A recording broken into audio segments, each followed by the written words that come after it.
In this lecture, we'll explore the Guides panel. Guides help keep a visual of where each of our graphical and text elements are positioned. Double-click page 3 so that we can enter single-page view.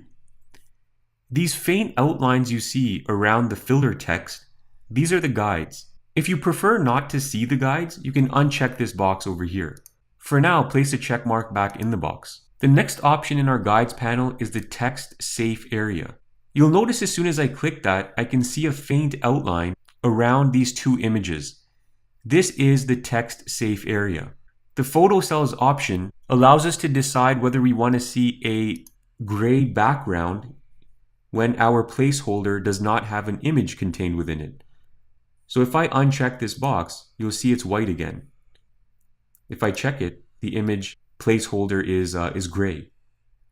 Okay, so that's what that does. I'll drag an image back in there just for now. Now filler text. This is filler text, and Lightroom automatically puts that in your text boxes for you before you enter your own text. If you want Lightroom to do that, leave a check mark there. If you don't want to see the filler text, take the check mark off. Let's enter some text into these boxes before we move on to the next group of panels. Now with the text entered, expand the Cell panel. This panel allows you to add padding around the perimeter of an image or text block. To add padding to an image, first click on the image. So I'll select this one. Now move the sliders corresponding to the side where you'd like the padding added. So for example, if you want left padding, sorry, I'll just have to uncheck this link all option first. I'll explain that in a second. If you only want padding in the left, you can drag the left slider, and you can do the same for each side over here.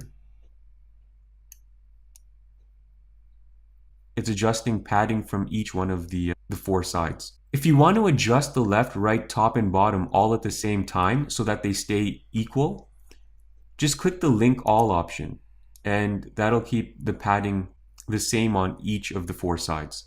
You can add padding to the text blocks the same way.